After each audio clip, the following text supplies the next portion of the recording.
The Google Pixel 10 Pro XL is named in part after its size, but to get to grips with how good a phone it is, it would be wrong to focus on physical qualities alone. It is easy to point to things like the phone's incredibly bright display or its versatile cameras as major selling points. But this is a phone where the true value lies beyond the specs list. There are, in typical Google fashion, lots of AI features to play around with, features with a wide range of applications and utility. It's just a pity that Google seems to have learned some bad habits from Apple in not having all its features ready for launch day. Plus, Google flagship phones' inherent weakness in terms of power remains, even if battery life has improved. As the final big Android phone launch expect this year, I have been testing the Pixel 10 Pro XL against its main competition and also the latest iPhone just in case you are considering switching to or from an Apple phone. It's resulted in some of the most interesting phone comparisons of 2025 and I am thrilled to be able to take you through them. Pre-orders are up for the Pixel 10 Pro XL and its siblings until retail launch day August 28. If and when you decide to buy the Pixel 10 Pro XL, it will cost $1,199. That's technically more expensive than the Pixel 9 Pro XL from last year, but what's actually happened is that Pixel dropped the 128GB model. It's a shame that you can't get a cheaper extra large Pixel now, but it's not strictly a price hike. If storage matters to you, you can spec 512GB or 1TB for $1,319 and $1,549 respectively. But increasing the storage locks off certain color options. Only Obsidian Black offers all three options, while Jade Green is only available in the basic 256GB. There are no big changes from last year in terms of overall shape or materials. Google is still using matte textured toughened glass on the back, Gorilla Glass Victus 2 on the front and shiny aluminum sides holding them together. There is still a reliable IP68 dust and water resistance rating too. There are alterations to be found if you look closer. Google made the phone's rear G logo metallic, slimmed and bezel around the rear camera bar, moved the SIM card tray to the top of the phone and added a second speaker opening to the bottom. But the only real difference is the overall width. The size change results in a larger display and a total weight that's about 5% heavier than the Pixel 9 Pro XL. That gives the Pixel 10 Pro XL the status of the heaviest of the main flagship phones on sale today, although only by a few fractions of an ounce. One other changes that applies only in US Pixel 10s is the removal of physical SIM support. It's eSIM only for American customers, while the rest of the world can still plug in their nano SIM card. Your four color choices for the Pixel 10 Pro XL are Moonstone Blue Gray, Jade Green, Porcelain White or Obsidian Black. It's a reasonable amount of choice, but the Pixel 10 base model has the most eye-catching hues in the family. You might be surprised to hear that the Pixel 10 Pro XL's camera are identical to the Pixel 9 Pro XL's, at least on paper. The 50MP main, 48MP ultrawide, 48MP 5x telephoto and 42MP selfie cameras are unchanged from the 2024 model, as all the upgrades are located on the softer side. Here we can see some camera samples of the Google Pixel 10 Pro XL. Let's kick off the comparisons with main camera shot of a cottage. We see the first evidence of the Pixel 10 Pro XL's apparent default processing priority, balancing the brightness of all colors in the shot. This is perhaps why the Pixel shot is much warmer, with the Galaxy S25 Ultra's image being cooler and brighter. Against the iPhone 16 Pro Max, the Pixel 10 Pro XL also looks less bright but punches up the colors in return. The trees in the background in this view across a park are much easier to make out in the Google photo. And how does it compare against the outgoing Pixel 9 Pro XL? This photo of disused telephone box shows that the Pixel 10 Pro XL gives slightly stronger colors on the blue end of the spectrum, but is otherwise identical to the Pixel 9 Pro XL's image. In the night mode, with our subject being mini bottle of Henderson's relish, we see the Pixel 10 Pro XL struggle to capture the light compared to the Galaxy S25 Ultra, but the Pixel does have less of a red color caused by the curtains in the room than the S25 Ultra, which could be an advantage in some cases. Switching to the ultra-wide cameras and looking over a small stream in a wood, the pixel's image pales compared to the S25 Ultra's far brighter shot. This is likely as a result of the pixel's relatively small sensor not capturing as much light and the post-processing not being able to do enough to compensate. Macro mode also uses the ultra-wide sensor, comparing to the pixel's effort against of the iPhone 16 Pro Max of a pink flower. The pixel's shot is darker, again likely because of its small sensor, but the image still has good contrast as we can still make out the detail in the flower's center. The final rear camera on the Pixel we need to look at is the 5x telephoto camera, which I pointed at a breeze over a lake.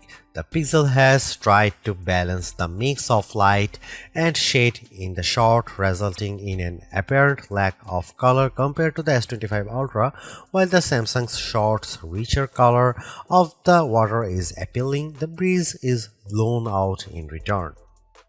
The Pixel 10 Pro XL's telephoto camera offers up to 100x max magnification for the first time, except with the power of ProRes zoom. Images at the level are still legible, albeit potentially inaccurate, but let's start at a less extreme 50x. Zooming in on a milestone's curved lettering, it's already obvious that the Galaxy shot is noisier than the Pixel's, but based on my own observation, the Pixel has over-smoothed the stone, removing some of the texture in an effort to clean up the shot. At 100x, this effect is even more noticeable. A stone that's been sitting outdoors for who knows how long is unlikely to be as smooth as the Pixel's shot would have you believe. But in terms of legibility, while both photos still show the lettering clearly, the Pixel shows them in crisper detail. When exporting the images, the Pixel 10 Pro XL conveniently gives you both your original ProRes zoom shot and the processed version, along some interesting comparisons. For instance, we have here a church window about 1000 feet away from where I was standing as I took the photo. It's an impressively sharp shot, but the Pixel's processing system seemed to have read the stone bars between the glass as wood, adding a vertical grain effect. While the detail of the brickwork has been impressively recovered, it shows a big limitation of these generative detail enhancing tools. It shows you what's likely to be there rather than what truly is there. Google enhanced some of the camera's associated features, such as making best take active automatically with enough photos and offering 50 megapixel resolution for portrait modes. But the all-new feature, and the one I spent the most time with, was Camera Coach, the new photography teaching tool that's accessible right from the viewfinder. This is currently in preview, so hopefully it powers will multiply in the future, but right now it's more of an interactive forming tool. It will detect what you are pointing the camera at, offer some suggested compositions, and then give you tips on which camera lens to use, where to stand, and how to position the subject. If you can, it's a fun, personalized way to learn. But there are so many more tools in the Pixel 10 Pro XL's toolbox. I hope more options or perhaps an advanced mode appear in future to help guide users to try even more, like switching between vertical and horizontal shots, setting a manual focus, or adjusting exposure.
Google's made a few but effective upgrades to the Pixel 10 Pro XL.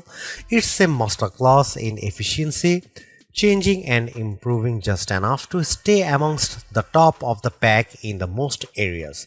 The display's brightness is unmatched, and the camera's ultrawide perhaps aside offer a balanced, natural look that I can see a lot of people liking.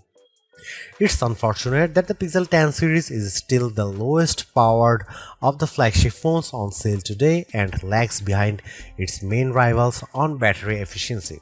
Hopefully, access to Google's latest AI tools makes up for that for anyone who decides to take the plunge, although perhaps give it a couple of months if this is your primary reason. Hopefully, by then the seemingly incomplete Magic Q and the preview version of the camera coach will have been made whole. The Galaxy S25 Ultra may still be a better pick for you if you want more power and power efficiency from your phone.